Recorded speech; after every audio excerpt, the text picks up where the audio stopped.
Comment va-t-on trouver un acte de mariage alors qu'on ne connaît pas la date de celui-ci?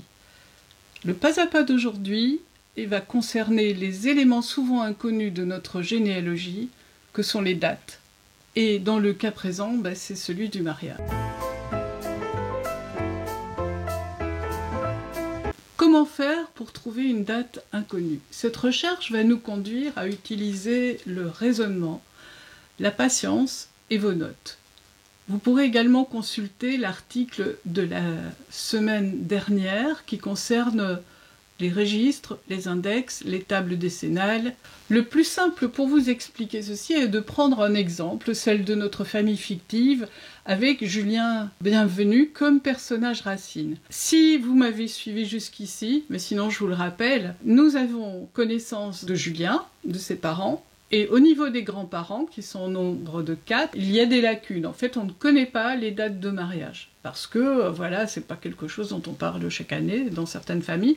Et en plus, je vous rappelle que la famille de Julien, elle est un petit peu explosée. Il y en a dans les Deux-Sèvres, il y en a dans les Vosges, il y en a dans la Meurthe-et-Moselle, et il y en a à Bruxelles, en Belgique. Donc, c'est un petit peu compliqué d'avoir des relations quand on est à distance comme ça. On ne pense pas à demander « Tiens, c'est quand l'acte de ton mariage ?» Voilà. L'astuce numéro 1. Pour retrouver un mariage, la bonne idée, c'est déjà d'interroger les descendants.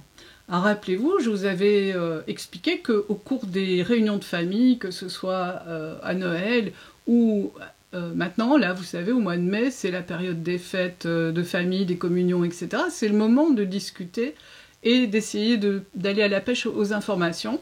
Vous les avez notées dans votre journal et c'est le moment de les ressortir pour pouvoir essayer de trouver cette date. Vous notez les dates de naissance surtout, et puis vous verrez un petit peu comment vous avez pu reconstituer les fratries.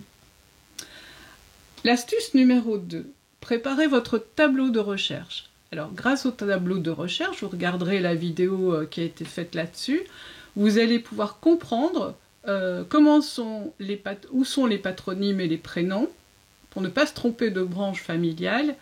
Vous avez dessus une colonne où se trouvent les dates de naissance, les lieux et le numéro du registre dans lequel vous avez pu trouver l'acte.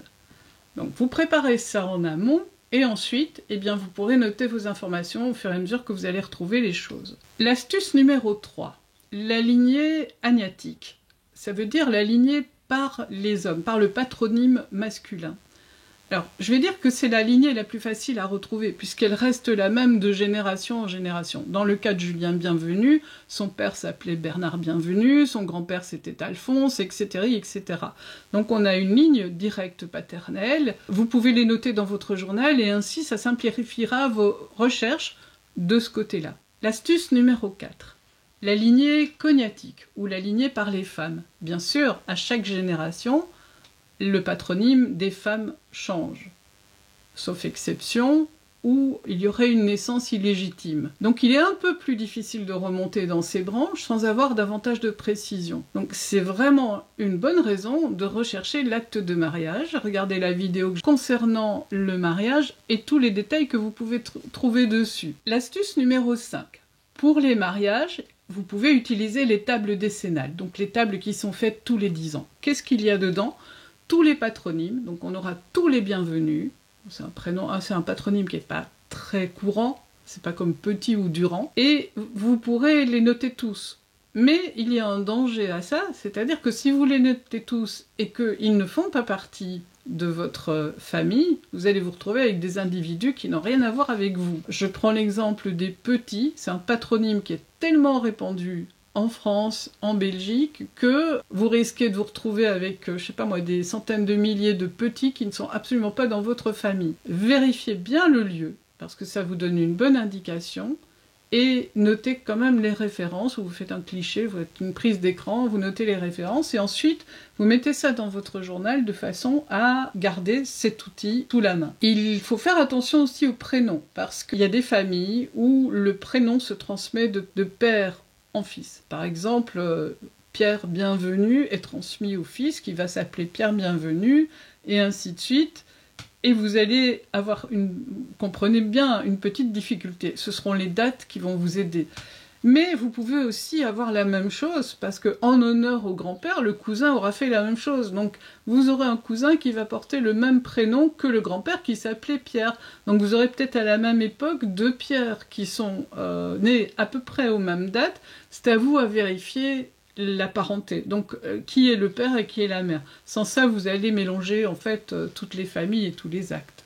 Donc l'astuce numéro 6, comme je viens de le dire, en fait c'est important de connaître la naissance. La date de naissance, ça sera une bonne piste pour pouvoir établir une fratrie. C'est-à-dire que vous allez pouvoir essayer de trouver, en fouillant dans le registre, quel est l'enfant né en premier et quels sont les autres. Alors si vous avez un ou deux enfants, c'est pas très grave, mais si vous en avez une flopée d'une dizaine, ou si vous avez un écart entre des enfants de 7, 8, 10, 15 ans, eh bien, vous vous retrouvez avec des difficultés. Il va falloir éplucher les registres patiemment pour pouvoir reconstituer la fratrie. Ce qui est important, c'est de connaître le premier. L'astuce numéro 7. Dans toute votre récolte de patronymes et de prénoms, vous allez chercher l'aîné des enfants. Alors, en principe, ça se passe facilement, il n'y a pas de problème, on arrive tout de suite à trouver la première naissance. À condition qu'elle soit bien dans ce lieu-là, que le jeune couple n'ait pas déménagé et n'ait pas eu un enfant avant, ailleurs, ou deux, ou trois, ça vous ne le savez pas. Donc, on peut supposer, si vous trouvez un enfant, le premier enfant dans un registre, qu'il est l'aîné. L'astuce numéro 8, ce sera utiliser le système de la fourchette. Ça veut dire quoi ? Ça veut dire qu'en général, après un mariage, un enfant peut naître dans un laps de temps plus ou moins rapide. Ça, on le sait tous. Le délai d'une grossesse est dit de 9 mois. Et en réalité, il s'agit de 39 à 41 semaines. Le premier enfant né après un mariage doit donc être né dans cette fourchette-là, ayant été conçu dans le lit conjugal. Ça, c'est pour les naissances classiques. Et après, on a le cas des enfants, entre guillemets, dits prématurés. Alors effectivement, il peut y avoir des vrais prématurés, mais n'oubliez pas qu'une fille enceinte par le passé, était mariée assez rapidement après la connaissance de sa grossesse, sinon c'était un déshonneur pour la famille. Et il est donc fort possible que le jeune couple ait un enfant dont la grossesse ne soit pas de 39 à 41 semaines. Il est fort possible aussi qu'il y ait eu, comme on dit, un petit encas avant le mariage, et que la naissance de l'enfant soit déguisée sous forme de grossesse avec un enfant prématuré. Ça, en fait, on ne le sait pas très bien. Donc, c'est intéressant, si vous voulez, de voir s'il y a une faute déguisée en retrouvant l'acte de mariage. Donc, partez à la recherche du mariage. Maintenant que vous avez fait votre liste avec les enfants des mêmes parents, et connaissant ces paramètres, vous allez utiliser le système de la fourchette de temps minimum et maximum. Alors, on sait que le maximum est de 41 semaines. Après, un enfant est hors terme. Il a dépassé le terme. Donc, on fait accoucher la maman avant ça. Et le minimum, ce ne sera pas 39 semaines, puisqu'il y a la prématurité. Ce sera 36 semaines. C'est à peu près 6 mois. Ça veut dire qu'un enfant, à l'époque, un enfant de 6 mois de grossesse, pouvait vivre. Difficilement, mais il pouvait vivre. En deçà des 36 semaines, l'enfant était pratiquement pas viable. En tout cas, s'il était viable, il est indiqué mort-né dans les registres. Donc, c'est possible que vous trouviez quelque chose. Mais pensez à cette idée de 41 semaines à 36 semaines. Et là, qu'est-ce que vous faites ? Vous partez de la naissance, vous prenez un calendrier, vous savez, les calendriers planning où vous avez toute l'année qui est installée dessus, et vous voyez toutes les semaines. Et à ce moment-là, vous remontez de semaine en semaine, en calculant à l'envers pour arriver depuis, par exemple, 41 semaines, et pour arriver, et vous cherchez la date de mariage dans la période qui se trouve avant. Si vous ne l'avez pas trouvé tout de suite, pensez que la naissance peut arriver 1 an, 2 ans, 3 ans, voire 4, 5, et même plus après un mariage. Une femme n'est pas forcément fertile, ou même les hommes ne sont pas forcément fertiles à un moment donné, ça peut changer au fil du temps. Donc si je prends un exemple, partant du 13 octobre, par exemple une naissance, vous comptez 41 semaines et vous arrivez au 1er janvier.